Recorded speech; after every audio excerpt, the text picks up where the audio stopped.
Tito, nakakagulat ka naman. Pasensya ka na. Nakaramdam din kasi ako ng uhaw eh. Sige ho, Tito. Nagulat lang talaga ako. Babalik na ako sa... Sandali. Baka naman pwedeng magkwentuhan muna tayo. Bumangon lang talaga ako para uminom ng tubig, Tito. Hindi para makipagkwentuhan sa inyo. Huwag mo nga akong talikuran. Bastos kang kausap ah. Bakit kasi sa akin ka pa makikipagkwentuhan? Maaga pang pasok ko sa trabaho bukas. Isa pa, hindi ko obligasyon na makipagkwentuhan sa'yo, ni hindi nga tayo close eh. Bakit hindi mo gisingin si nanay para kayo na lang ang mag-usap? Ikaw ang gusto kong makausap eh. Hindi mo ba naiintindihan yon? Wala rin akong obligasyon na intindihin ang gusto mo. Hindi ako si nanay. Baka nakakalimutan mo. Kung wala ako rito, sa kangkungan na kayo pupulutin ng nanay mo. Wow! Ang kapal naman ng mukha mo magsalita. Para sabihin ko sa inyo, may trabaho ko at kaya kong buhayin ang sarili ko, pati si nanay. Ikaw lang ang nagpupumilit na gumastos dito. Pero alam mo, napag-isip-isip ko lang, tama lang naman na gumastos ka dahil hindi ka naman namin bisita at mas lalong hindi namin gusto ni nanay ng isa pang palamunin. Taon 2002, Tuburan, Cebu. Lumaki si Rosel sa pamilya ng mga masahista. 12 anyos pa lamang siya ay ginagawa niya na yon sa kanyang ama na laging pagod sa trabaho. Maganda naman ang buhay nila noong nabubuhay pa ang kanyang tatay. Nakakapag-aral pa siya at nabibili lahat ng mga kailangan niya.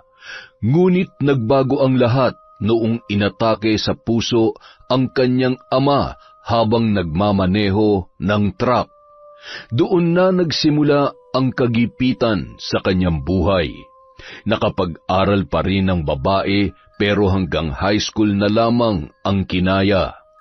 Hindi na siya kayang pag-aralin sa college ng kanyang inang pagmamasahe lamang ang hanap buhay, kaya hindi na siya nagpilit pang mangarap magkolehiyo.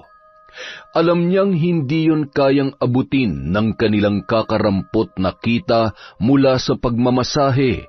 Kaya naman, nang tumuntong sa wastong edad, agad siyang pumasok sa isang spa sa bayan bilang therapist.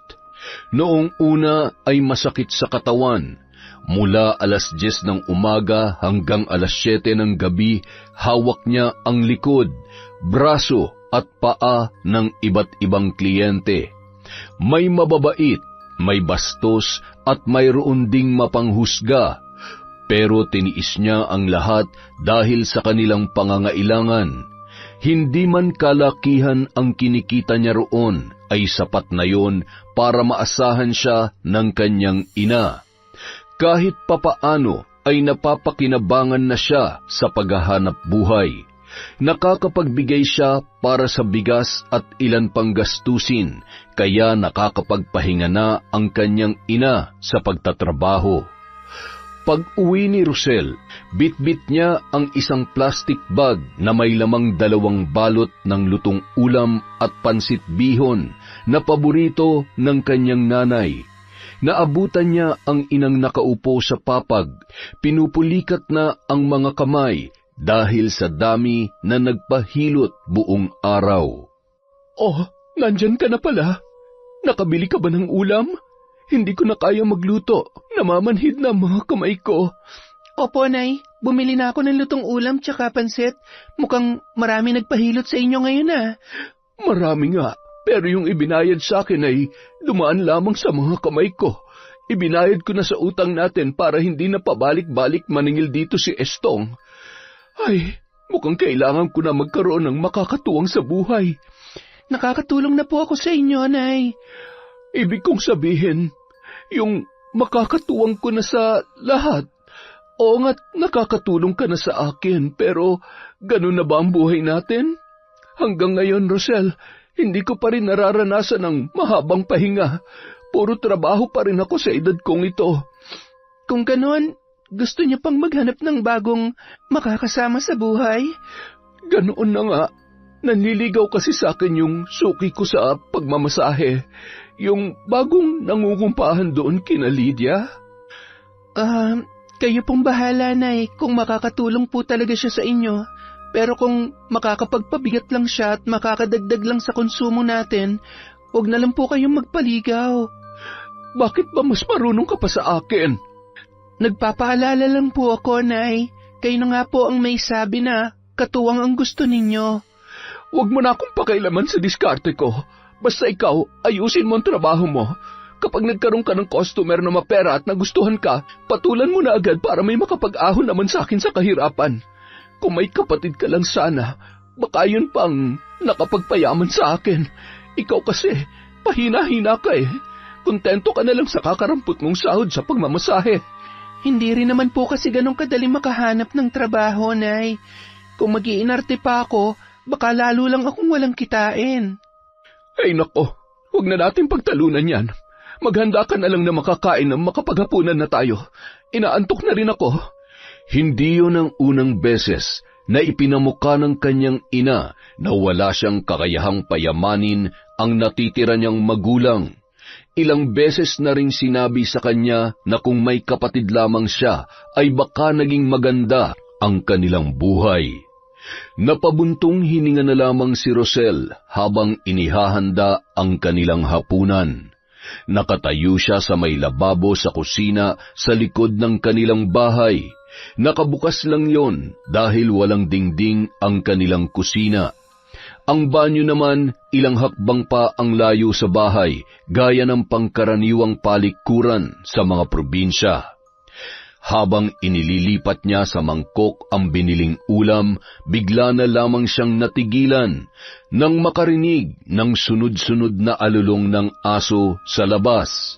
Sa hindi malamang dahilan ay biglang nagsitayuan ang mga balahibo niya sa katawan.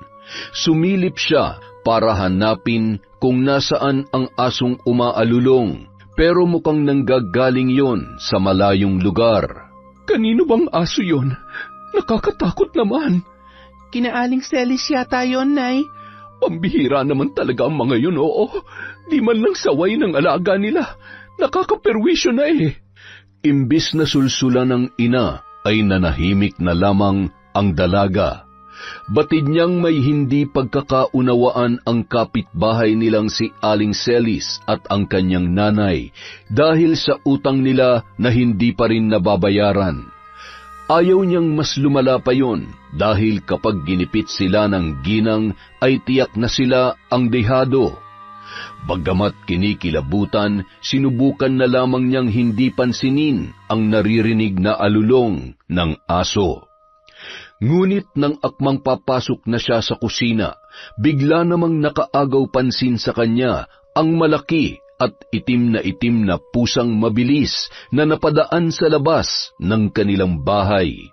Dali-dali niyang inilapag ang mangkok para sundan niyo ng tingin, pero bigla na lamang yung nawala. Napakabilis ng pangyayari, kaya napatulala na lamang siya habang iniisip kung totoo nga ba ang nakita niya o guni-guni lamang. Nang sumunod na araw, mas ginabi pa ng uwi si Rosel dahil nahirapan na siyang makasakay. Nang makababa siya sa kanto ay mag-aalas 8 na ng gabi. Mga 10 minuto pa siyang maglalakad bago makarating sa kanilang bahay. Kinuha niya sa bag ang maliit na flashlight para tanglawan ang kanyang daraanan. Nakakailang hakbang pa lamang siya nang maramdaman niya na tila may sumusunod sa kanya. Akala niya nung una ay guni-guni niya lamang yon, kaya hindi niya pinagtuunan ng pansin. Pero maya-maya pa, dinig na dinig niya ang mabibigat na hakbang. Sa pagkakataong yun, sigurado na siya na nakasunod ngayon sa kanya. Doon na siya biglang napalingon.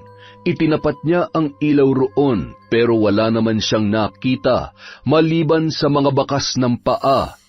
Pero ang kanyang ipinagtataka, mukhang hindi naman yon bakas ng paa ng isang tao. Sa hindi malamang dahilan, bigla na lamang siyang kinilabutan. Dala ng takot ay mas binilisan na lamang niya ang paglalakad. Ngunit ilang sandali pa, agad siyang napatili nang maramdaman ang mabigat na bagay sa kanyang balikat. Huy, ano ka ba? Ako lang to. Jason, wisit ka talagang lalaki ka. Nagulat ako sa'yo. Bawasan mo na kasi ang pag-inom ng kape. Bakit ba kasi pabigla-bigla kang sumusulpot? May sinusundan ako kanina pero hindi ko na makita eh. Ha? Sino naman? Hindi sino, kundi ano. Ano nga ba kasi yon? Wala, hayaan mo na yun. Halika na, sasamahan na kita maglakad hanggang sa inyo. Sus, makikikain ka lang sa amin eh. Huwag ka nang umasa, konti lang ang dala kong ulam. To naman, ihahatid na nga, pinagmumukha pa akong patay gutom. Hindi ako makikikain sa inyo, busog na ako no. Katatapos ko lang kayang kumain. Ano bang kinain mo? Amoy malansa ka eh. Ang baho kaya.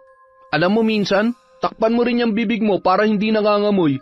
Pag mabaho ako agad. Nasanay na ako mabaho ka eh. Wow, sama talaga ng ugali mo. Kung iwan kaya kita rito para masalvage ka. Kaya kong sarili ko ano? Hindi sa lahat ng pagkakataon, uy. Bakit pa parang mas gusto mo ako mapahamak? Hindi naman. Ang gusto ko lang, mag-ingat ka. Hindi nawawala ang mga masasamang loob, kaya dapat lagi ka nag-iingat. Huwag ka maglalakad sa dilim ng nag-iisa. Lagi ko namang ginagawa yun ah. Delikado na ngayon, kaya makinig ka sa akin. Anong oras ka ba umuwi? Aabangan kita sa kanto para may kasama ka maglakad. Huwag na, abala pa yun sa'yo. Anong oras nga? Madalas 8:00, mga ganun. Ganun ako bumababa. O sige, aabangan kita ng ganung oras ha? Bagamat tutol pa rin si Rosel sa ideyang yun, ay hindi na niya napigilan ang kababatang si Jason sa gusto nitong gawin. Sa tagal na nilang magkaibigan, hindi lang yun ang nagawa ng binata para sa kanya. Nang magipit sila ng sobra, ibinigay nito ang kinita sa buong maghapon para may maipambili sila ng bigas at pang-ulam. Noon pa man ay mabait na ang lalaki sa kanya, kaya lamang ayaw rin naman niyang makaabala palagi, lalo na't maghapon yung nangangalakal ng basura para kumita ng pera. Ni minsan, hindi minaliit ni Rosel ang trabaho ng kanyang kababata. Bukod kasi sa nakakatulong din sa ibang tao, ay hindi rin gumagawa ng masama sa kapwa ang binata. Hindi yun gumagaya sa mga sigang tambay sa kanilang lugar na walang ibang ginawa kundi ang mamerwisyo. Ulila na sa mga magulang ang kaibigan niyang yun, kaya mag-isa na lamang sa buhay. Kung tutuusin, mas maswerte pa rin siyang maituturing dahil may nakakasama pa siyang magulang kahit nanay na lamang ang mayroon siya. Isang gabi, pagdating ni Rosel sa bahay ay hindi niya inaasahan ang bisitang sasalubong sa kanya. Iha, nakauwi ka na pala. Kanina ka pa namin hinihintay na nanay mo. Sino po kayo? Pasensya na po ha, ngayon ko lang kasi kayo nakita. Anak, siyang Tito Arturo mo. Bagong kinakasama ko. Ang gwapo niya, di ba? Bagong kinakasama? Oo, siya yung kinukwento ko sa'yo na customer ko sa paupahan ni Lydia. Dito na siya titira sa bahay natin, anak, para yung ipanrerenta niya kay Lydia, itutulong na lamang niya sa atin. Sigurado po ba kayo, Nay? Bakit naman hindi? Mabait naman ang Tito Arturo mo, tsaka masipag maghanap buhay. Tama, nanay mo. Tanggap lang ako ng trabaho kapag may nagpapagawa ng bahay. Tsaka kahit hindi ako magtrabaho, pinadadalan ako ng nanay kong nakapangasawa ng kano sa ibang bansa. Kaya huwag ka mag-alala, iha. Hindi ako magiging pabigat sa inyo. Ako ang mas makakatulong sa inyong mag-ina. Sa kabila ng magagandang sinabi ni Arturo, hindi pa rin kumbinsido si Rosel. Mas bata kasi ng 10 taon sa kanyang ina ang lalaki. Mukha namang halos magkaedad lamang ang dalawa dahil maalaga sa sarili si Pasita. Pero para sa kanya, hindi pa rin sapat ang kanyang mga narinig at nakikita para lubos na pagkatiwalaan ang lalaking yon. Pakiramdam niya ay mayroon pa yung itinatago sa kanilang mag-ina. Noong una, naging maayos naman ang pakikitungo ni Arturo kay Rosel. Masipag nga ang lalaki, maagang nagigising para magluto at minsan ay ipinag-iigib pa siya ng panligo bago pumasok sa trabaho. Mula nang tumira yun sa kanila ay hindi na nagmamasahe pa ang kanyang ina para makapagpahinga. Kapag may trabaho, madalas wala sa bahay si Arturo. Foreman yun sa construction. Ang tanging nakikita niya lamang na problema ay malala kung maglasing ang lalaki. Tuwing sweldo, sinusundo pa ni Pasita sa inuman dahil hindi na makauwi sa tindi ng kalasingan. Ay, gusto ko pang uminom. Bilhan niyo pa ako ng alak. Puro ka nalang inom, Tito. Imbis na nagpapahinga na kami ni Nanay, napupuyat pa kami sa pagsundo sa'yo. Rosel, ano ba? Huwag mo nga pagsalitaan ng ganyan ng tito mo. Lasing lang siya kaya siya ganyan. Kung ayaw mo akong tulungan, mauna ka na matulog. Yan na naman kayo, Nay eh. Hindi naman ito ang unang beses pero kinukonsinti niyo pa rin yung kinakasama niyo. Malaki na itutulong ni Arturo sa atin. Kaya ayusin mo naman yung trato mo sa kanya. Nay, may trabaho naman ako. Hindi ko kailangang umasa sa kanya. Paano ko, ha? Marami tayong utang na hindi pa nababayaran. At malaki na itutulong ni Arturo sa mga yon. Kaya kung wala kang magandang sasabihin sa kanya, o kung hindi mo siya kayang pakisamahan na maayos, tumahimik ka na lang. Ayoko makarinig si Arturo na masasakit na salita mula sa'yo, dahil kapag hiniwalayan niya ako, itatakwil kita. Masakit para sa dalaga na marinig yon mula sa sarili niyang ina. Doon nagsimula ang hindi nila pagkakaintindihan. Hindi nagtagal, dumagdag pa ang kakaibang kilos ni Arturo. May pagkakataong nahuhuli ni Rosel ang lalaki na inaamoy-amoy ang mga panloob niyang nakasampay. Noong una, pinalampas niya lamang yon dahil baka mali ang kanyang iniisip. Pero nang sumunod na pagkakataon, naging mas malala na ang kinakasama ng kanyang ina.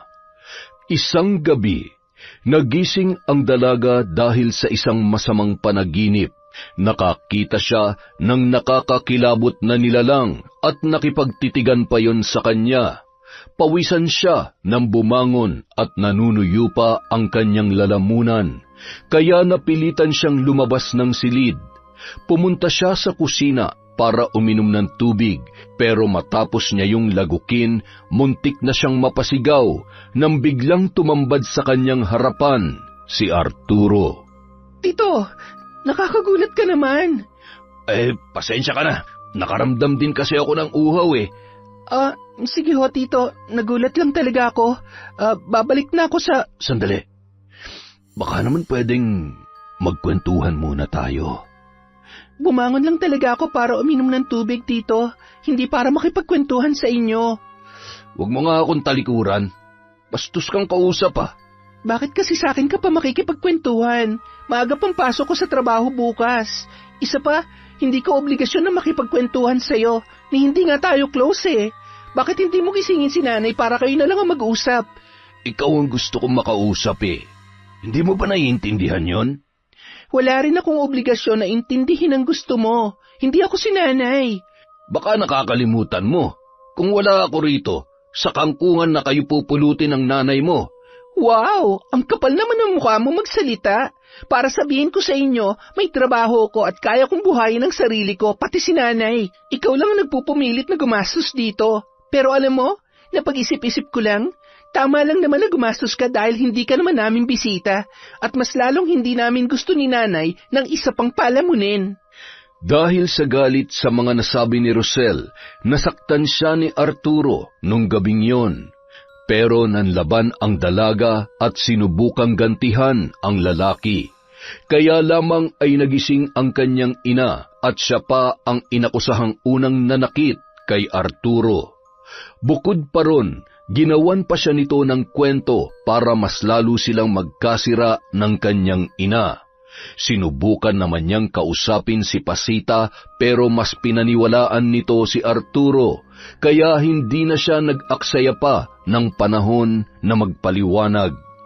Akala niya si Arturo na ang pinakamalalang problema niya, pero hindi pa pala.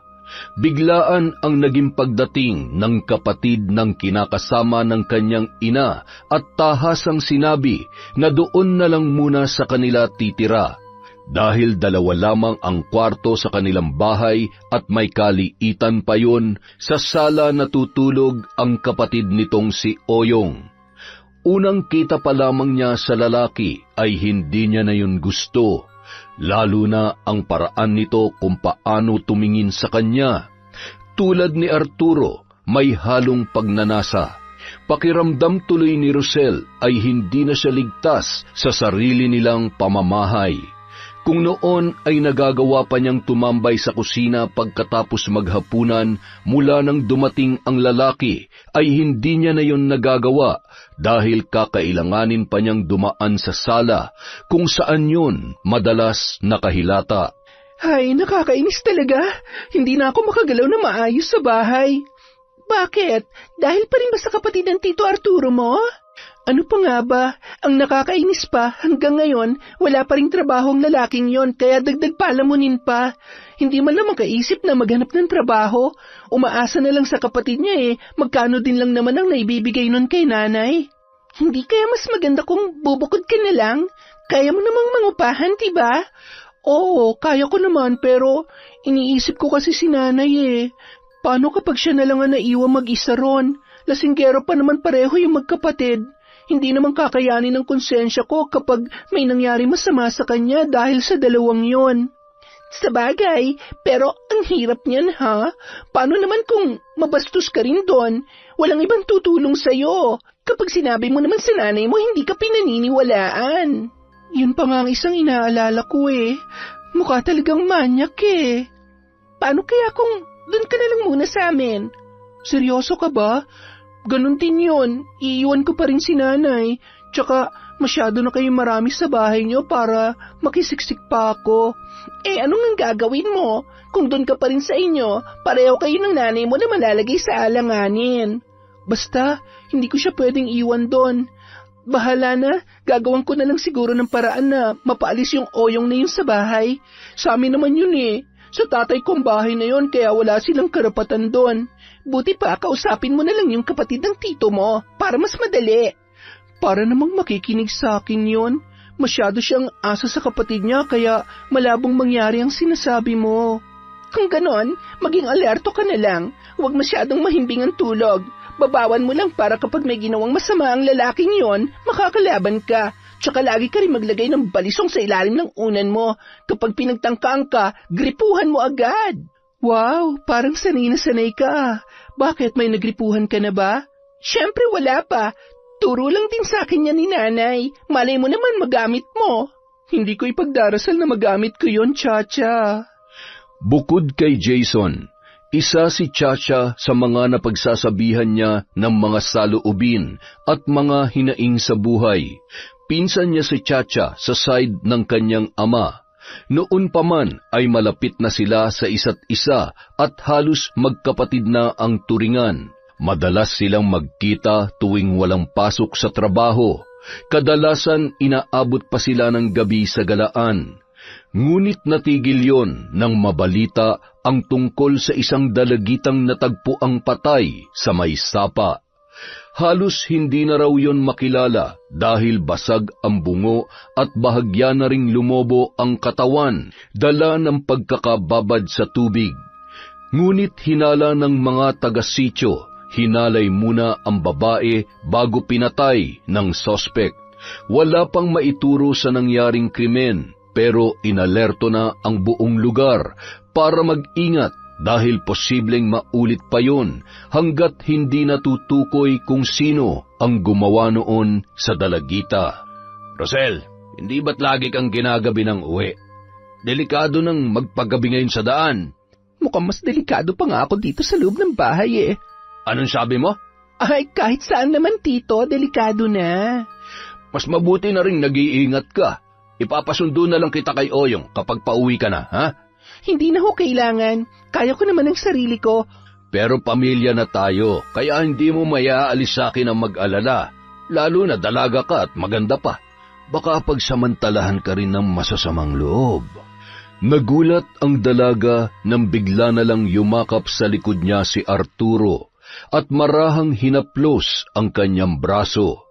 Kinilabutan siya sa ginawang yon ng lalaki, ngunit bago pa man siya makakilos para itulak yon, ay nakita na sila ni Pasita sa ganoong posisyon.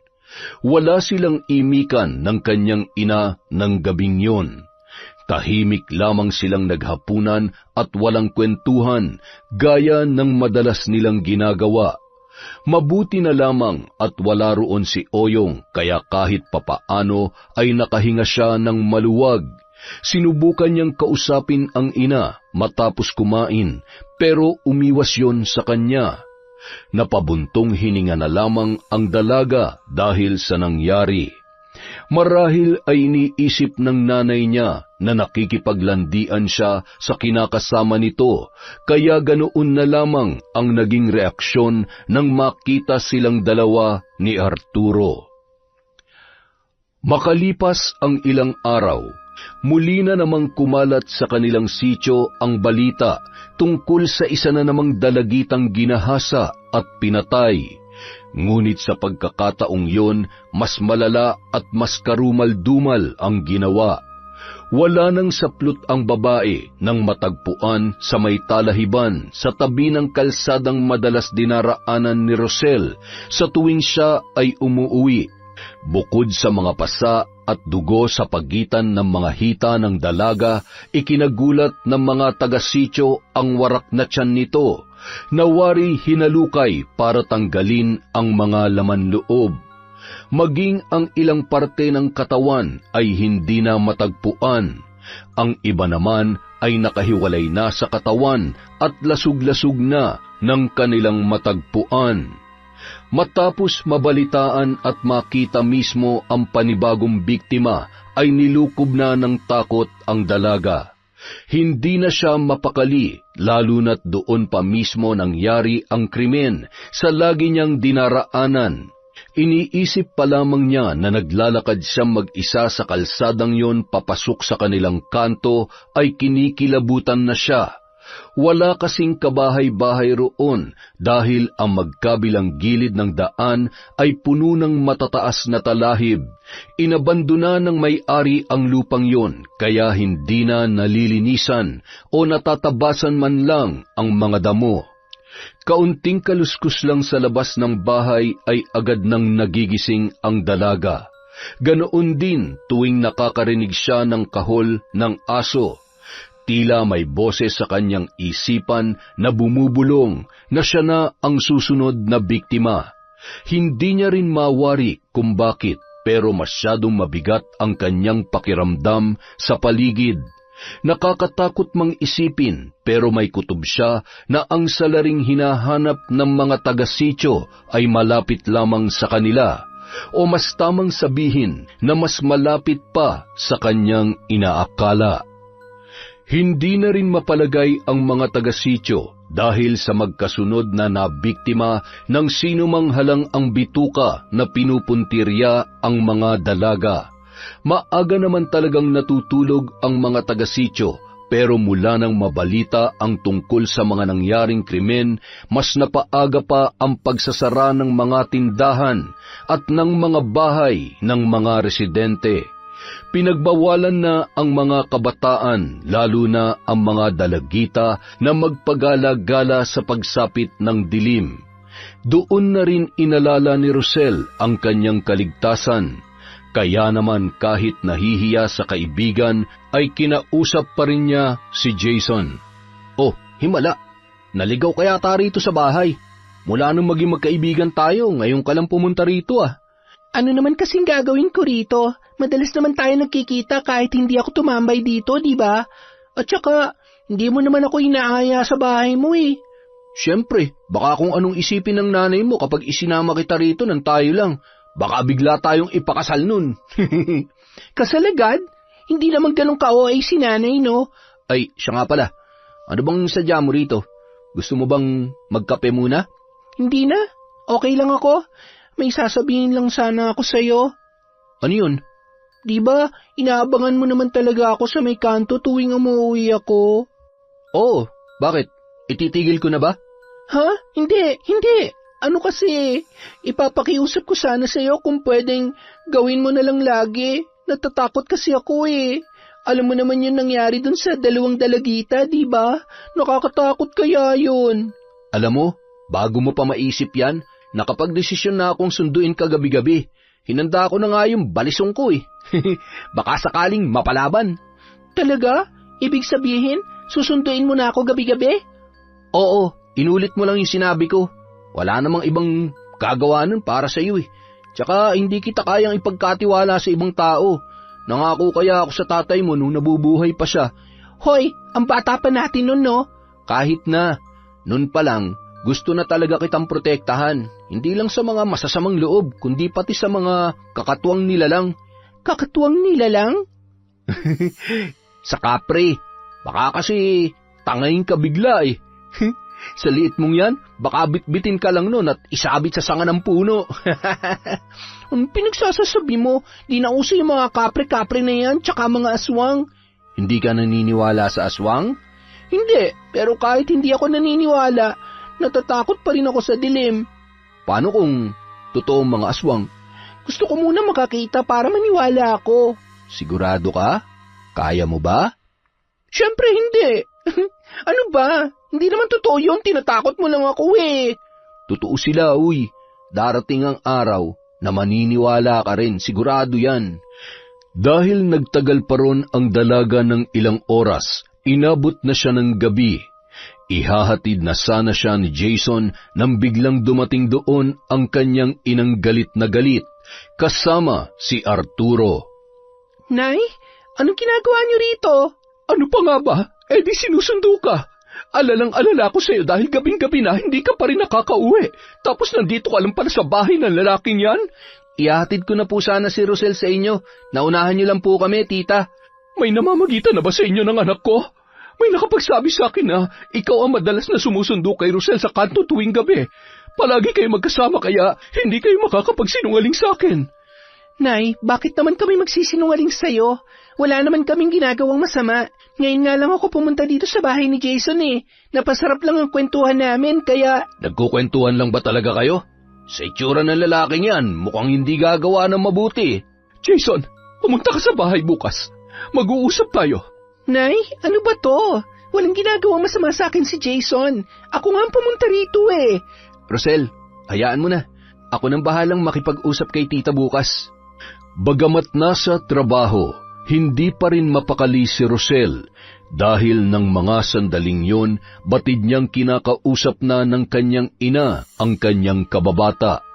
Napahamak pa ang kaibigan niya ng dahil sa kanya.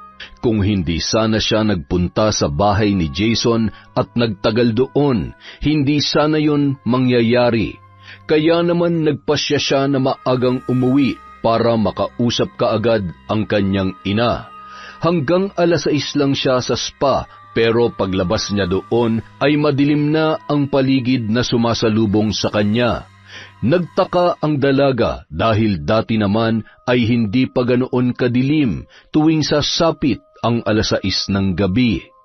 Napakunot noo si Rosel at sa hindi malamang dahilan, bigla na lamang lumakas ang kabog ng kanyang dibdib. Parang may kakaiba sa gabing yon na hindi niya maipaliwanag. Sinulyapan niya ang jeep na huminto sa kanyang harapan. Nagdadalawang isip pa siya kung sasakay o hindi na lamang muna uuwi dahil sa masama ang kanyang kutob. Pero dahil sa kagustuhang makausap ang kanyang ina, ay sumakay na siya roon at bumaba na lamang sa may kanto. Nang huminto ang jeep, kinapa niya ang flashlight at dalang balisong sa kanyang bag. Inilabas niya ang pang-ilaw sa napakadilim na daan. Napakatahimik ng paligid. Kahit mga kuliglig ay hindi na nakapagtangkang lumikha ng ingay. Dinig na dinig niya ang bawat yabag ng kanyang mga paa habang naglalakad sa napakadilim na kalsada. Ilang sandali pa, natigilan siya nang maramdaman niyang tila may sumusunod sa kanya. Bumilis ang kanyang paghinga at nanlalaki ang mga mata na nakikiramdam sa paligid. Sinubukan niyang lakihan ang mga hakbang para mapabilis ang paglalakad, ngunit sa bawat pagbilis ng hakbang niya ay ganoon din ang sinumang sumusunod sa kanya. Halos mabingi na siya sa lakas ng kabog ng kanyang dibdib. Nagtayuan na ang mga balahibo niya sa katawan nang umalingasaw ang masangsang na amoy sa paligid. Ngunit hindi niya yon inalintana. Nagpatuloy pa rin siya sa paglalakad. Nang hindi pa rin huminto ang sinumang nasa kanyang likuran, ay mabilis niyang inilabas ang balisong. Huminga siya ng malalim at inihanda ang sarili. Wala na siyang mapagpilian kundi harapin kung sino man yun. Ngunit sa pagpihit niya, agad siya napaatras habang nanlalaki ang mga mata nang makita ang kanina pa sumusunod sa kanya. Napakurap-kurap pa siya at sunod-sunod na napalunok. Hindi yun tao, sigurado ron ang dalaga. Pero hindi rin niya alam kung anong klaseng nilalang ang nasa kanyang harapan. Halos kasing laki niya yon, pero namumula ang mga mata na waring naglalagablab sa galit. Nakalawit ang mahaba at matulis nitong dila na parang gutom na gutom at takam na takam sa kanyang nakikita. Nakakakilabot ang balat nito na tila balat ng kalabaw, makapal, kulubot at nangingitim na parang sunog na karne. Ngunit ang mas nakaagaw pansin sa kanya ay ang mukha nito na tila mabangis na aso at ang mahabang kuko na animoy tari ng manok. Akmang tatakbo na ang dalaga nang biglang may humablot sa kanyang kamay at hinila siya papalayo sa lugar na yon. Sa kanya lamang nalaman kung sino yon nang makarating na sila sa parteng maliwanag dahil sa mga kabahayan. Kinakabahan niyang sinulyapan ang sinumang sumagip sa kanya. Jason, salamat at dumating ka. Bakit kasi ang aga mong umuwi? Buti na lang naisipan kong maagang pumunta sa may kanto. Kung hindi, napahamak ka na ron. Teka, ano ba yung nilalang na yon? Kanina pa ako sinusundan nun at nakakatakot ang itsura niya. Hindi ko nakita eh. Anino lang ang nakita ko nung dumating ako ron tapos biglang tumakbo papalayo. Hindi yung tao, Jason. Sigurado ako. Kung ganun, sa tingin mo, ano yung nakita mo? Hindi ko alam pero hindi kaya aswang ang nakita ko kanina. Di ba sabi mo, totoong may aswang? Ano bang itsura nila? Sabihin mo muna sa akin kung anong nakita mo sa nilalang na yon. Para siyang tao pero nakakatakot ang itsura. Yung ulo niya parang mabangis na hayop tapos mahaba ang dila. Mahaba rin ang kuko niya. Paano kung sabihin ko sa yung aswang nga nakita mo? Ano? May aswang na rito sa lugar natin? Oo, kaya mas kailangan mo mag-ingat. Iwasan mo nang lumabas na mag-isa tuwing gabi. Kahit hanggang madaling araw dahil aktibo pa sila ng ganong oras. Nawawala lang sila at bumabalik sa lungga nila pag unti-unti nang sumisikat ang araw. Pero bakit nagkaroon ng aswang dito sa atin? Ibig bang sabihin, aswang ang pumatay dun sa dalawang dalagita? Malakas ang kutob ko na matagal na may aswang dito sa atin pero hindi lang lumalabas dahil baka sinusubukan na nilang magbagong buhay. Hindi naman lahat ng aswang ay perwisyo at kalaban ng mga tao. Teka, bakit alam mo mga yan? Antingero ang tiyuhin ko, di ba? Ay, oo nga pala. Pero pwede bang bukas na lang tayo magkwentuhan tungkol dyan? Parang hindi ko na kaya makarinig pa ng nakakatakot na kwento eh. Hindi pa nga ako nakakabawi sa nakita ko kanina. O sige, halika na. Ihatid na kita sa inyo. Teka, makikita ka ni nanay. Baka kung ano na naman ang sabihin niya sa'yo. Huwag mo nang alalahanin yun, nakapag-usap na kami. Anong napag-usapan nyo? Ano sinabi sa'yo ni nanay? Hoy, ano nga? Ayaw kasi maniwala ng nanay mo na walang namamagitan sa atin. Ang gusto niya mangyari, panindigan na kita. Gusto niya magsama na tayo. Ano? Teka, kakausapin ko nga yan si nanay. Nakakahiya naman ang ginawa niya. Hindi niya muna ako sinabihan sa... Kung sakali ba, hindi ka papayag kung liligawan kita? Ha? Ano bang pinagsasasabi mo? Iniisip ko lang kasi kung may iba pang paraan na hindi ka mapipilitang gawin ang gusto ng nanay mo. Gusto niya lang akong palisin sa bahay kaya niya yung ginagawa. Alam niyang hindi kami magkakasundo ng kinakasama niya kahit kailan, kaya gumagawa na siya ng paraan para ako na mismong umalis sa bahay namin. Nalungkot si Jason sa narinig niya mula kay Rosel. Akala kasi niya ay makukumbinsi pa niya ang kababata na sumama na lamang sa kanya. Sa mga nangyayari kasi ay mas mapoprotektahan niya ang kaibigan kung magkakasama na sila. Hindi naman niya gustong malagay sa isang sitwasyon na hindi pa handa si Rosel, pero nang sabihin sa kanya ni Pasita na kailangan niyang panagutan ang anak nito ay hindi na siya tumanggi pa. Pero nilinaw niya na wala namang namamagitan sa kanila at balak pa lang niyang manligaw sa dalaga. Walang nagawa si Jason kundi sumunod na lamang kay Rosel habang padabugyong naglalakad papauwi. At nang makarating sila sa bahay ng dalaga ay kaagad noong kinumpronta ang kanyang ina. Nay, bakit nagdedesisyon kayo nang hindi niyo man lang ako sinasabihan? Ano bang hindi sinasabihan? Narinig mo naman kagabi nung sinabi ko kay Jason na mag-uusap kami, hindi ba? Ano pa bang inaasahan mong magiging resulta nun? Hindi magandang tingnan na palagi kayo magkasama. Kahit na sabihin mo magkaibigan lang kayo, walang maniniwala sa inyo. Hindi niyo ba alam na pinag-uusapan na kayo ng mga tao? Ano naman pong pakialam ko sa mga sinasabi nila, Nay? Magkaibigan lang talaga kami ni Jason. Nay naman, nakakahiya dun sa tao na pipilitin niyo siyang panindigan ako kahit wala namang dapat panindigan. Magkaibigan na kami mula pagkabata, pero malabo pang sinasabi niyo na magsasama kami dahil lang gusto niyo. Magsasama kayo ni Jason, tapos. Kung hindi mo yun gagawin, huwag ka nang umasa na may nanay ka pang babalikan sa bahay na ito. Halos hindi makapaniwala si Rosel na pinalalayas na siya ng kanyang ina. Pag-uwi niya pa lamang ay nakagayak na ang mga gamit niya at kahit anong pakiusap ang kanyang gawin, hindi na siya pinakinggan pa ni Pasita. Walang tigil sa pag-iyak ang dalaga habang nakasunod kay Jason. Wala na siyang mapagpipilian kundi pansamantala munang makituloy sa bahay ng kababata habang hindi pa siya nakakahanap ng malilipatan. Masyadong mabilis ang pangyayari. Hindi ko maintindihan si nanay. Hindi ko alam kung bakit bigla na lang siyang naging ganun sa akin. Itatakwil niya ako kapag hindi ako sumama sa'yo. Pasensya ka na, Rosel. Hindi ko rin naman akalaing hahantong pala sa ganung desisyon ng nanay mo. Napahamak ka patuloy ng dahil sa akin.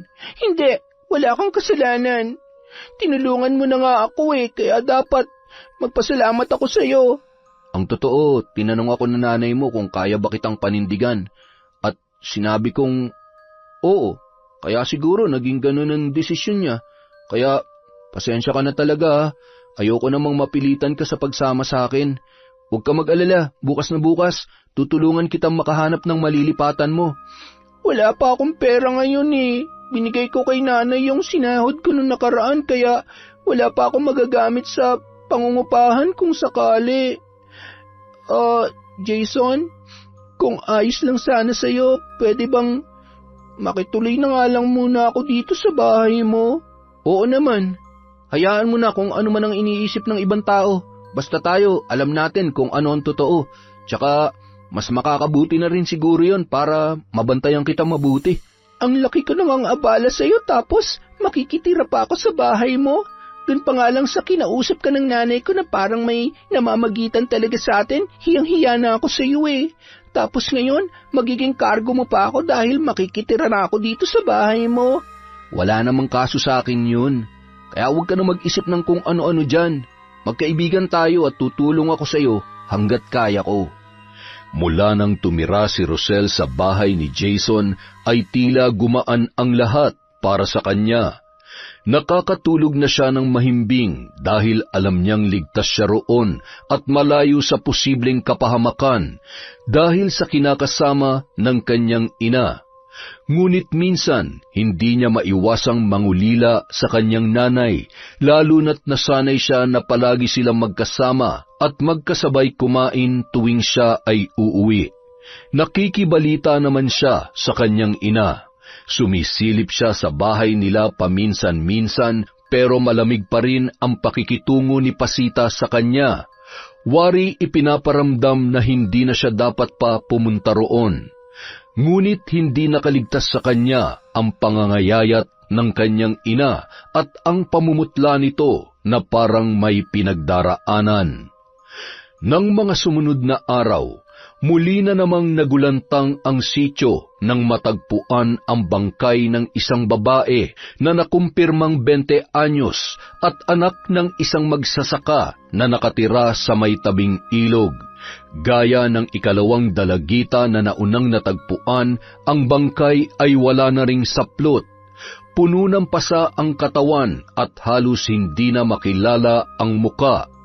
Sa palagay ng mga tanod na nakakita sa bangkay ay ilang araw na yun doon bago pa man nila nakita. Sa takot ay muling inusisa ni Rosel si Jason tungkol sa nangyari dahil ang hinala niya hindi lamang ordinaryong tao ang gumagawa noon, kundi isang aswang. Sa tingin mo ba, aswang din na may gawa nun? Hindi. Walang kahit anong palatandaan na may kinalaman ng aswang sa pagkamatay ng babae. Sigurado akong tao lang ang gumawa nun. Pero pangatlong beses na yun nangyari kaya nakakabahala na. Hindi ka ba nagtataka? Sa tinagal-tagal na natin dito sa sityo, ngayon lang nangyari yung ganyan. Ibig sabihin ba nun, tayo ang nagpapasimula ng krimen dito? Oo, sana mali ako pero masama ang kutob ko sa kapatid ng kinakasama ng nanay mo. Si Oyong? Nakita ko kasi siya nung nakaraang gabi. Naglalakad siya mag-isa. Hindi ko na siya natanong kung saan pupunta. O mas tamang itanong ko sa kanya kung saan siya galing. Hindi ako sigurado pero yung direksyon na pinanggalingan niya, galing dun sa mismong lugar kung saan natagpuan yung namatay na anak ng magsasaka. Alam mo, hindi rin talaga maganda ang pakiramdam ko sa kanya. Kaya nga hindi ko magawa matulog ng mahimbing sa gabi dahil pareho sila ni Tito Arturo eh. Iba kong makatingin, tapos bago mangyari yung desisyon ni nanay na umalis na ako sa bahay, naubutan niya kami ni Tito sa kusina. Niyayakap niya na ako noon. Napansin ko rin yan sa kanya nung sinamahan kita sa inyo at nung pinuntahan ka nila rito. Ibang klase ang tingin niya sa'yo, Rosel. Parang may halong pagnanasa eh. Kung masama silang tao, delikado sa kanila si nanay. Hindi siya pwede maiwang mag-isa ron. Kung may plano kang gawin, sabihin mo muna sa akin ha. Hindi pwedeng mag-isa ka lang. Baka lalo kang mapahamak. Sige, sasabihan kita. Sa ngayon, kumain na muna tayo. Nagluto ako ng adobong maraming bawang. Paborito ko kasi yun eh. Busog pa ako eh. Pero sasamahan na lang kita habang kumakain ka. Sigurado ka? Oo. Ikaw parang ayaw mong kumain ng mga luto ko. Hindi mo ba gusto yung lasa? Hindi naman. Nasanay lang ako sa mga luto ko na hindi ko nilalagyan ng rekado para iwas sakit. Kaya parang hirap tanggapin ng sikmura ko yung mga maalat na pagkain tsaka maraming bawang. Sa bagay, may mga tao naman talagang masyadong maalaga sa kalusugan kaya mas gusto ang mga pagkain walang lasa. Ganito na lang, ikaw na lang ang magluto ng pagkain mo tapos ako magluluto ng akin para naman makapagsabay pa rin tayo. Ayos lang ba sa'yo? Uy, ayos na ayos yan. Noong una, hindi pa masyadong napansin ni Rosel ang malaking pagkakaiba nila ni Jason. Kahit kasi matagal na silang magkakilala, ay hindi naman sila 24 oras na magkasama, kaya marami pa rin siyang hindi alam tungkol sa lalaki. Sa kanya lamang ito nakikilala ng lubusan nang magsimula silang tumira sa iisang bubong. Hindi naman mahirap magustuhan si Jason dahil bukod sa natural na ang pagiging mabait ay marespeto sa kanya ang binata. Ni minsan hindi nito sinamantala ang pagkakataon kahit na nakikitira lamang siya roon. Gabi-gabi siyang sinusundo ng kanyang kababata. Umuuwi rin siya na may nakahanda ng pagkain at ganoon din tuwing magigising siya para pumasok sa trabaho. Hindi siya binigo ni Jason, kaya naman doon niya lang naisipang sagutin ang tanong ng binata na sadya niyang iniwasan noon. Jason, may gusto sana akong itanong sa'yo. Ano yun? Seryoso ka pa ba dun sa sinabi mo na liligawan mo ako?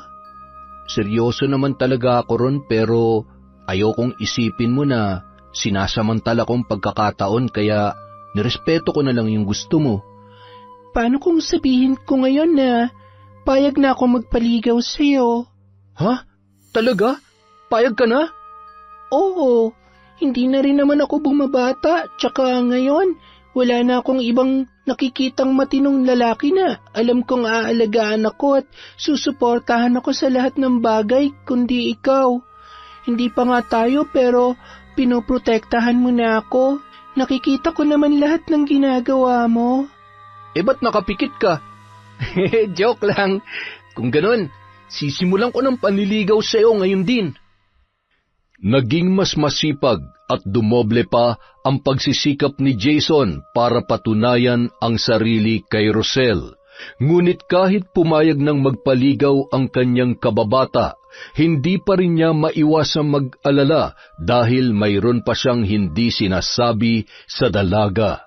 At hindi niya alam kung matatanggap yon ni Rosel oras na magdesisyon siya na aminin ang totoo.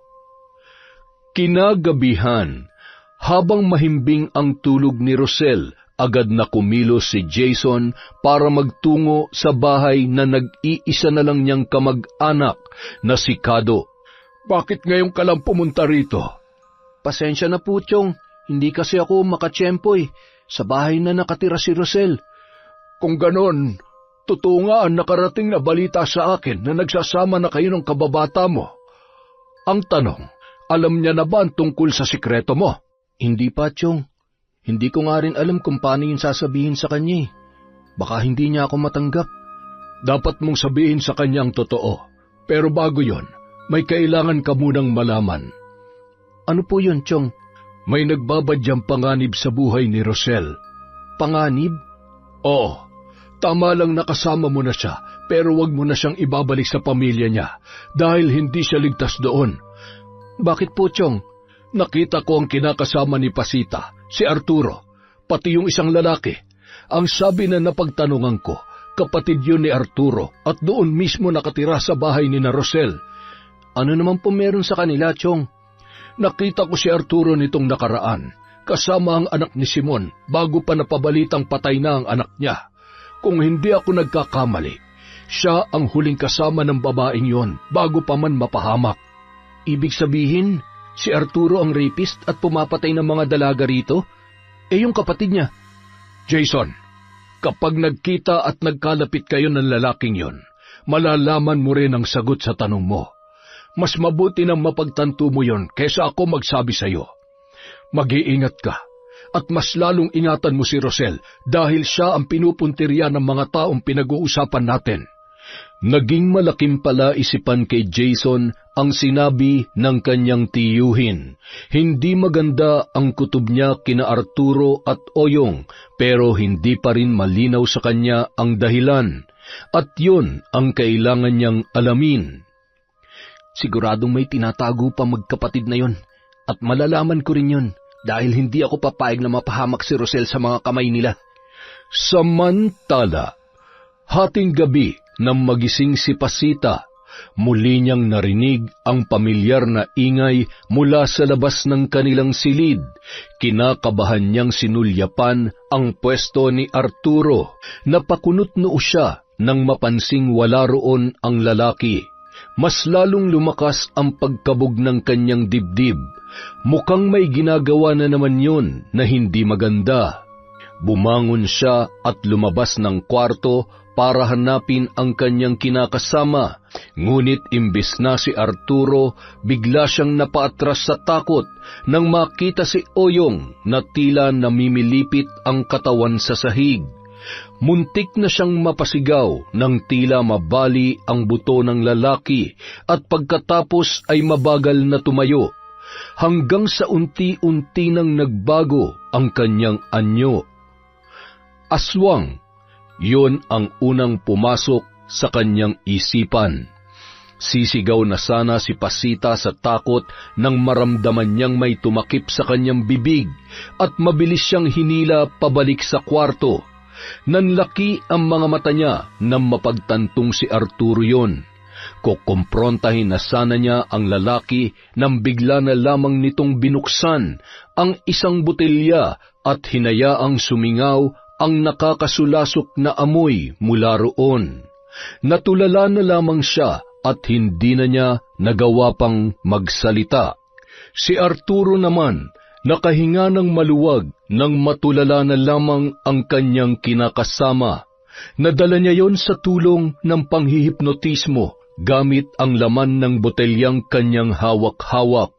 Hanggat nasa kanya yon at hindi pa nawawala ang epekto sa babae, ay hindi yon makakapagsalita tungkol sa kanyang nalalaman. Kailangan niyang protektahan ang lihim ng kanyang kapatid.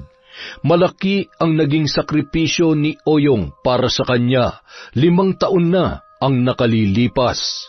Noong panahong yun, naimbitahan sila sa isang handaan. Siya sana ang titikim sa pagkaing ibinibigay sa kanya ng kanyang kaibigang nag-imbita sa kanila. Pero busog na siya sa mga kakanin. Para hindi na siya pilitin pa, si Oyong ang kumuha ng pagkain at saka inubos yun. Hindi naman nila inakala na balak pala silang yang gawin ng kanilang kaibigan. Pero dahil ang kapatid niya lamang ang kumain ng pagkaing ibinigay sa kanila, ay nakaligtas siya sa sumpa ng pagiging aswang. Pero si Oyong, hindi. Sinubukan nila noong dalhin sa albularyo ang kanyang kapatid, pero wala na ring nagawa ang matanda. Hindi na naalis ang sumpa, kaya naman tuwing gabi, inaasahan na niyang mawawala yun para maghanap ng bibiktimahin. 1 taon din silang nagkahiwalay ni Oyong nung hindi na ito bumalik sa kanya. Hanggang isang araw, naggulat na lamang siya na natuntun siya nito sa bahay ni Pasita. Nagsinungaling na lamang siya sa kinakasama at sinabing naroon lamang ang binata para magbakasyon. Pasensya ka na, Pasita, pero damay ka na sa problema namin magkapatid. Walang pwedeng makaalam ng sikreto namin. Hindi ko hayaang mapahamak siya, lalo na ngayon magkasama na kaming muli. Nang gabi ring yun, muling naghasik ng lagim si Oyong na nasa anyo ng isang aswang. Ngunit sa pagkakataong yun, isa namang buntis ang biniktima ng lalaki. Walang awang kinuha ng nilalang ang buhay ng 6 na buwang sanggol sa sinapupunan nito. Kinabukasan, nang mabalitaan ni Kado ang tungkol sa buntis na nabiktima ng aswang, ay kaagad siyang nagtungo roon. Karumal-dumal ang sinapit ng babae. Tila hiniwa ng matalas na bagay ang tiyan ng biktima at nakalaylay na sa kama ang bituka nito. Nawawala rin ang iba pang laman loob. Maya-maya pa, dumating na rin doon si Jason. Chong, kanina ko lang po nabalitaan ang nangyari. Aswang ang gumawa nito sa babaeng yan. Sigurado ako rin, Jason. Dumarami na nabibiktima ng aswang na yun. Kailangan na nating gumawa ng paraan para mahuli siya. Manmanan mo ang bahay ni Pasita. Kapag nakita mong lumabas si Oyong, sundan mo siya. Huwag mo siyang lulubayan ng tingin. Kung kaya mong lumapit, lapitan mo at gamitin mo sa kanya ang langis na ito. Para saan po itong langis, Chong? Yan ang magpapahina sa kanya. Bukod sa basbas ng pari, may orasyon ang langis na yan. Mas mabisa kaysa tubig dahil hindi basta-basta mawawala sa katawan ng aswang. Oras na maisaboy mo yan sa kanya. Marami pa po ba kayo nito, Chong? Meron pa sa bahay. Bakit? Anong gagawin mo? Ibibigay ko sana kay Rosel para meron siyang proteksyon. Kung proteksyon ang kailangan mo para sa kanya, hindi sapat ang langis na yan. Oh, teka. Sumama ka sa akin. May ibibigay ako sa iyo. Sinundan ni Jason ang kanyang tiyuhin para makuha ang proteksyon na ibibigay para kay Rosel. Nang makarating sila sa bahay, iniabot sa kanya ng matanda ang isang medalyon. Pangontra ba talaga sa aswang ang medalyon na yan, Chong? Oo, kaya wag na wag mo itong hahawakan. Ibabalot ko na lamang sa pulang tela para maiuwi mo't maibigay kay Rosel. Pero bakit ikaw, Chong? Hindi ka ba talaga tinatablan ng pangontra? Baka nakakalimutan mong isa rin akong antingero. Kaya kahit anong gawin kong pangontra, hindi ako tatablan kahit na nananalaytay rin sa akin dugo ang pagiging aswang. Tama ang tiyuhin ni Jason. Hindi nga yun tinatablan ng kahit anong pangontra dahil kakaiba ang lakas na mayroon si Kado. Noong binata pa lamang yun ay naranasan ng makipaglaban sa mga kapwa aswang na walang ibang ginawa kundi mamerwisyo sa mga tao. Ang buong angkan nila ay may lahing aswang, ngunit mas piniling mamuhay ng normal at inilayo ang mga sarili sa tukso. Bagamat hindi yun naging madali, ay hindi nila hinayaang mas manaig ang kasamaan kesa sa kabutihan. Nagsimula ang pagbabagong yon sa kanyang lolo, na minana naman ng kanyang ama. Kaya mula nung isilang siya, sinanay na siya ng kanyang mga magulang na kumain ng gulay at isda. Umiiwas sila sa karne, nang sa gayon ay hindi siya matuksong tumikim ng sariwang laman. Nang maulila sa mga magulang, ipinagpatuloy niya ang pagbabagong sinimulan ng mga yon. Umiwas pa rin siya sa karne. Hindi rin siya gumagamit ng bawang at asin sa mga pagkain. Nasanay siya sa matabang at walang lasa, ngunit minsan gumagamit na rin siya ng ibang pampalasa sa pagkain, lalo na nung tumira na sa bahay niya si Rosel para hindi yun magduda sa kanya. Hindi pa siya handang sabihin sa dalaga ang lihim ng kanyang pagkatao dahil malaki ang posibilidad na hindi siya noon matanggap. Kinagabihan, hindi na nag-aksaya pa ng panahon si Jason. Matapos maibigay kay Rosel ang medalyon at maipaliwanag ang bisa noon, ay kampante na siyang iwanan ang dalaga sa bahay, kahit 10 oras pa yon ng gabi. Pinuntahan niya ang bahay ni Rosel at inabangan ang paglabas ni Oyong. Umaalis ng bahay ang lalaki tuwing sasapit ang 6:00 ng gabi para maghanap ng magiging biktima.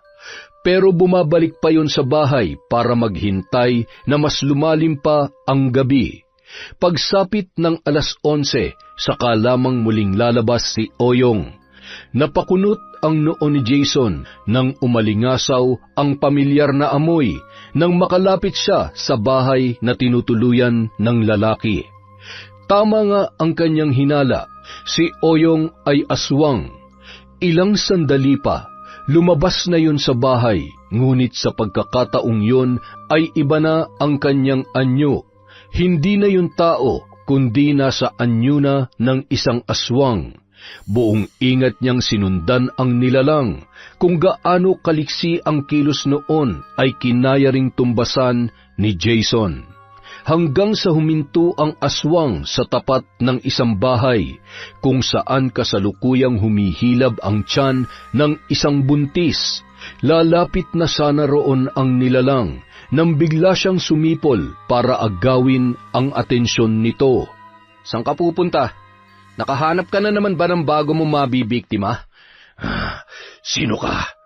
Huwag kang makialam dito. "Bakit hindi ako makikialam?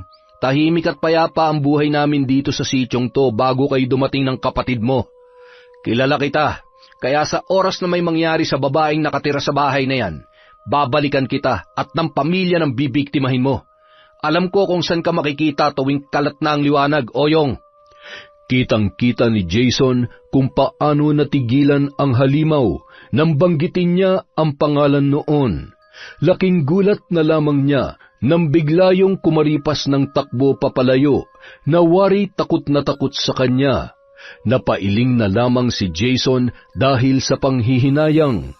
Hindi niya nagawa ang bili ng tiyuhin na isaboy sa katawan ni Oyong ang langis habang nasa anyo pa yon ng isang aswang. Kinabukasan, nabalitaan ni Jason na ligtas na nakapanganak ang babaeng sanay bibiktimahin ng aswang na kanyang nakita. Sinabi niya yon kay Kado. Matapos malaman yon, ay kaagad noong pinuntahan ang kapapanganak na sanggol para bigyan ng pangontra sa aswang. Siya naman ay hindi mapakali buong araw dahil pinag-iisipan niya kung paano sasabihin kay Rosel ang tungkol sa kanyang lihim. Ngunit hindi naman niya akalain na madidiskubre pa yon ng dalaga sa hindi inaasahang pagkakataon. Mag-aalauna noon ng madaling araw nang maalimpungatan si Rosel. Hindi niya maunawaan kung bakit ganoon ang kanyang nararamdaman. Pakiwari niya ay may mga matang nagmamasid sa kanya habang mahimbing ang kanyang pagkakatulog. Nagpalinga-linga siya sa silid na ipinagamit sa kanya ni Jason, pero wala naman siyang nakita roon. Gawa sa sawali ang itaas na bahagi ng dingding at konkreto naman ang ibaba ng silid, kaya komportable siya ron. Pero maya-maya napansin niyang hindi niya suot ang medalyon na ibinigay sa kanya ng binata. Pangontra daw yun sa aswang at iba pang masasamang elemento, pero bago siya matulog ay hinubad niya yon at ipinatong sa mesa sa gilid ng kamang kanyang tinutulugan. Akmang kukunin niya na yon nang mapansin niya ang may kalakihang butas sa dingding na sawali na tila ba sinadyang sirain. Napigil niya ang hininga nang bigla na lamang may gumalaw roon. Kinilabutan siya nang makita ang mapupulang paris ng mga mata na nakasilip sa butas. Sinabayan pa yon ng masangsang na amoy na pamilyar na para sa kanya. Pareho yon sa amoy na sumimoy noong unang beses siyang nakakita ng aswang. Jason! Jason! May nakasilip dito! Nang marinig ng binata ang kanyang sigaw, ay kaagad yung pumasok sa silid para tingnan ang kanyang itinuturo. Kitang-kita ni Jason ang mabilis na pag-alis ng nagmamay-ari ng mga mata na nakasilip doon. Rosel, isuot mo ang medalyon at huwag kang lalabas ng bahay. Pagkasabi noon ay mabilis na lumabas ang binata, dala ang isang punyal. Natakot siya para kay Jason, kaya agad niyang sinundan ang kaibigan. Suot-suot ang ibinigay noong medalyon. Ngunit paglabas pa lang niya ng bahay, tumambad sa kanya ang isa ring pamilyar na nilalang. Kung hindi siya nagkakamali, yun din ang nakita niya nung gabing muntik na siyang mapahamak. Aswang! Aswang nga! Hindi pa man siya nakakabawi sa nakita, ay muli na naman siyang natigilan nang makita naman ang kanyang kababatang si Jason na noon ay unti-unti na ring nagbabago ng anyo. Napaawang ang labi ng dalaga at nanlaki ang mga mata nang maging isang ganap na aswang na ang kanyang kababata. Napaatras siya at dali-daling pumasok sa bahay habang sapu-sapu ang kanyang dibdib. Nanginig ang buong katawan ni Rosel dahil sa takot. Ang lalaking itinuring niyang kaibigan at pinagkakatiwalaan ay isa rin pala sa mga nilalang na kanyang kinatatakutan.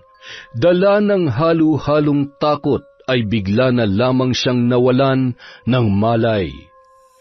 Samantala, matapos mag-anyong aswang ay sinalakay na ni Jason si Oyong. Hawak ang punyal na may lason para sa mga aswang na katulad niya.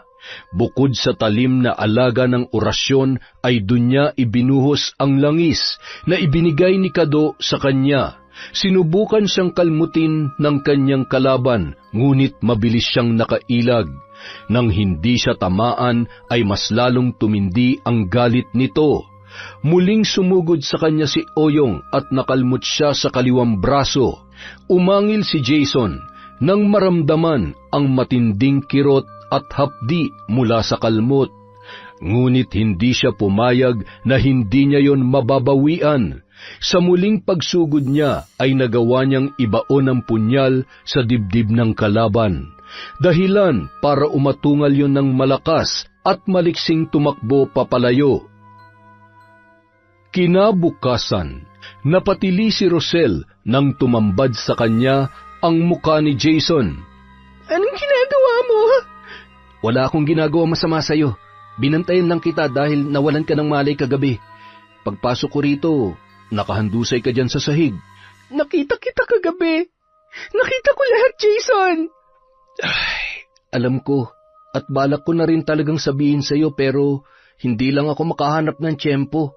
Ito kasi ang kinakatakot ko yung matakot ka sa akin. Rosel, ganito na ako mula nung ipanganak ako ng nanay ko pero Hindi ako kagaya ng iniisip mo. Nagbagong buhay sila, kaya ganun din nila ako pinalaki nung nabubuhay pa sila. Kaya nga nung inaalok mo ako nung niluto mo, hindi ako kumakain dahil umiiwas ako sa kahit anong karne. Nabuhay ako na puro gulay at isda lang ang kinakain ko, pero kahit minsan, hindi ako nanakit ng tao. Alam ko, pero hindi ko matanggap na naglihim ka sa akin ng ganong katagal. Mula pagkabata, magkaibigan na tayo. Nagtiwala ako sa iyo ng sobra-sobra, Jason. Pero bakit hindi mo nagawang sabihin sa akin ng totoo? Dahil ayokong katakutan mo ko. At baka lumayo ka sa akin. Masyado kang mahalaga para sa akin, Rosel. Uuwi na muna ako sa amin. Wag. Bakit? Bahay ko rin naman yun Kung ayaw ng nanay ko na nandun ako, pues ipagpipilitan kong sarili ko. Mapapahama ka lang kung uuwi ka sa inyo. Nakikiusap ako. Huwag ka na munang bumalik sa inyo. Hindi pa pwede. Bakit nga? May hindi ka pa ba sinasabi sa akin? Oo na. Meron pa akong hindi sinasabi sa'yo. At sa tingin ko naman, dapat mo nang malaman ng tungkol doon. Si Oyong. Siyang aswang na gumagala at na may merwisyo ngayon dito sa sityo. At ang suspect naman sa pagkamatay ng mga dalagita ay ang kinakasama ng nanay mo, si Arturo. Ano? Bakit ngayon mo lang sinabi? Kailangan kong umuwi sa amin. Paano si nanay? Baka mapahamak siya ron. Kahit puntahan mo nanay mo, siguradong hindi ka rin niya pababalikin. Mukhang alam niya na nangyayari kaya pinaalis ka niya sa bahay ninyo. Anong ibig mong sabihin? Alam na ni nanay na may ginagawa masama si Tito Arturo? Ganun na nga. Pero tuwing may natutuklasan siya, hinihipnotis mo siya ni Arturo para hindi makapagsalita. Buti na lang, bago niya gawin yun, nagawa ka ng paalisin ng nanay mo dahil kung hindi, baka nilahian ka na ng Oyong na yun. Paano mo nalaman ang lahat ng yan? Matagal na ako nagmamanman sa kanila dahil yun ang bilin sa akin ng tiyongkado ko. Pero hindi pa sapat ang lahat ng nalalaman ko noon. Nung nakalaban ko si Oyong kagabi, napuruhan ko siya at sinundan ko siya hanggang sa bahay ninyo. Doon ko lang nalaman ang tungkol sa ginagawa ni Arturo sa nanay mo. Jason, si nanay! Iligtas natin ang nanay ko, parang awa mo na. Gagawa ko ng paraan para makuha siya pero hanggat maaari, huwag kang magdedesisyon na mag-isa ha. Huwag kang pupunta ron nang hindi ako kasama dahil pag nagkataon baka hindi ka na makalabas ng buhay.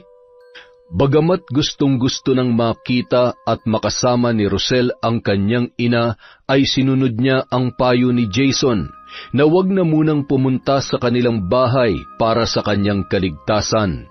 Nangako naman ang kanyang kababata na gagawin ang lahat para mailigtas ang nanay niya mula kina Arturo at Oyong. Samantala, kinausap muli ni Jason ang tiyuhin para hingin ang tulong sa pagliligtas kay Aling Pasita. Yun na lamang ang naiisip niyang paraan dahil hindi naman siya maaaring sumugod ng mag-isa sa bahay na yun. Nagkaharap na po kami ni Oyong. Tinamaan niya ako pero mas napuruhan ko siya. Sigurado ko na hanggang sa mga sandaling ito ay nanghihina pa rin siya, Chong. Kailangan nating samantalahin to para tuluyan na nating tapusin ang pag-asik nila ng lagim. Ihahanda ko ang mga gamit mamaya. Bago kumagat ang dilim, dapat naroon na tayo kina Pasita. Wala nang ibang pagkakataon, Jason. Magiging mas malakas ang laban natin kay Oyong kung hindi pa nanunumbalik ang lakas niya. Pero ang inaalala ko ay ang kapatid niya. Kung nagagawa niyang pumaslang ng ibang tao, tiyak na hindi niya tayo sasantuhin. Hindi na nag-aksaya pa ng panahon ang magtiyuhin. Bago pa man mag-alas 6 ng gabi ay naghanda na sila para pumunta sa bahay ni Rosel. Sa labas pa lamang ng bahay ay nagbuhos na ng langis na may orasyon si Kado. Ginawa yun ng matanda palibot sa bahay habang nakaabang naman sa may pinto si Jason. Ilang sandali pa, kumatok na siya roon. Si Arturo ang nagbukas ng pintuan. Kaagad na tumalim ang tingin ng lalaki nang makita si Jason. Anong ginagawa mo rito? Wala kang karapatang pumunta rito matapos ang ginawa mo sa kapatid ko. Di inamin mo na rin. Alam ko na ang sikreto niyo magkapatid kaya wala na kayo maitatago ngayon. Ilabas mo si Aling Pasita. Alam ko rin kung anong ginagawa mo sa kanya. Wala akong alam sa mga sinasabi mo. Umalis ka na rito kung ayaw mo mapabilang sa... Saan? Sa mga nabiktima mo? Hanggang dalagita lang naman ang kaya mo, Arturo Kaya wag mo akong yabangan. Ngayon mo ilabas ang tapang mo. Huwag ka magtago sa lungga at magpanggap na mabuting tao dahil nabubulok ng pagkatao mong siraulo ka. Mas siraulo ka! Ang lakas ng loob mo sumugod sa hindi mo teritoryo. Tama nang satsat. Ilabas mo na si Aling Pasita kung ayaw mong dumanak ang dugo rito. Walang lalabas sa bahay na ito. Umalis ka na at huwag ka na magpapakita pa. Ngunit hindi nagpatinag si Jason sa mga pananakot ni Arturo. Hinintay niya lamang na maunang sumugod ang lalaki bago niya yon ginantihan. Nagpambuno ang dalawa sa loob ng bahay. Pareho silang malakas at walang gustong magpatalo, lalo na si Arturo na halos mag-apoy na ang mga mata dahil sa galit. Sa loob naman ng silid ay maririnig ang mahinang pag-ungol ni Oyong na tila nahihirapan na sa kanyang kalagayan. Sumigaw si Jason para pumasok na ang kanyang tiyuhin. Naalarma ang binata nang makitang inaabot ni Arturo ang patalim na nakapatong sa maliit na mesa at akmang sasaksakin ang naglalakad na si Kado papasok sa silid, kung saan nakaratay ang kanyang kapatid na si Oyong. Buong lakas niyang tinabig ang kamay ng matanda at saka yun itinulak padapa sa sahig. Nagpumigla si Arturo at sinubukan pa ring lumaban sa kanya. Ngunit sa pagkakataong yun, mas nangibabaw ang lakas ni Jason at nagawa niyang igapos ang magkabilang kamay ng lalaki sa likod nito para mahirapan ng makagalaw habang nakasubsob ang muka sa sahig. Nang makapasok naman si Kado sa silid, ay agad niyang nilapitan ang namimilipit na si Oyong. Kitang-kita niya ang pamamaga ng sugat na tinamaan ng punyal na ibinigay niya kay Jason. Dito na magtatapos ang paghahasik mo ng lagim sa sityong ito. Matagal ng tahimik at payapa ang lugar namin, pero nagawa mo pang manggulo. Hindi ka nararapat pang mabuhay dahil tiyak na mas marami pang buhay ang kukunin mo dahil sa makasarili mong hangarin. Huwag ka na magmalinis, tanda. Alam ko magkauri lang tayo. Tama ka, magkauri nga tayo. Pero hindi ako nandito para pumaslang ng mga tao gaya ng ginagawa mo. Magkaiba tayo dahil kailanman. Hinding-hindi ako mananakit ng mga taong wala namang ginagawang masama sa akin at sa aking angkan. Pero sa iyo na isang halimaw at walang awa sa mga taong walang kalaban-laban. Ito ang nararapat sa iyo! Itinarak ni Kado ang punyal sa dibdib ni Oyong at kaagad na sinimulan ang orasyon habang isinasaboy ang langis na laman ng kanyang daladalang botelya. Umatungal ang lalaki dahil sa matinding sakit na nararamdaman nung mga sandaling yon. Nasaksihan ni Kado kung paano tila nasunog ang katawan ng lalaki nang matapos ang kanyang orasyon. Ilang sandali pa, tuluyan ng binawian ng buhay si Oyong. Iniwan na lamang niya ang bangkay sa loob ng silid dahil batid niyang kusa rin yung maglalaho pagsapit ng dilim. Umalingaw-ngaw sa paligid ang alulong ng mga aso na wari nagdiriwang sa pagkawala ng salot sa sityo. Paglabas ni Kado ng silid, tumambad naman sa kanya ang nakadapa sa sahig na si Arturo. Kailangan na nating tumawag ng mga tanod para sila na mismong gumawa ng hakbang para makulong ang hayop na to. Kapag hindi mo inamin ang mga krimeng ginawa mo, matutulad ka rin sa kapatid mo. Hindi kita titigilan. Tandaan mo yan, Arturo. Nang malaman ni Arturo na wala na ang kanyang kapatid na si Oyong, tuluyan na yung nilukob ng matinding takot. Nang dumating ang mga tanod ay inamin ng lalaki ang ginawa sa mga dalagitang ginahasa bago pinatay. Ipinaalam na rin ni Kado sa kanilang kapitan ang tungkol sa aswang na nagkalat ng lagim sa sityo at sinabing nagawan niya na yon ng paraan. Nagpasalamat naman sa kanya ang mga opisyal dahil manunumbalik na ang katahimikan, hindi lamang sa kanilang sityo kundi pati na rin sa iba pang parte ng barangay na yun. Mula kasi nang mabalita ang tungkol sa sunod-sunod na krimen ay nabahala na rin ang mga residente sa iba pang sityo. Nang makaalis na ang mga tanod, hinarap naman ni Kado ang nooy nakatulala pa rin na si Pasita. Ipinainom niya sa ginang ang dala niyang herbal para bumalik yon sa wisyo. Takang-taka yon sa nangyari at kaagad na hinanap ang anak na si Rosel. Hindi naman nila inilihim ang totoong nangyari.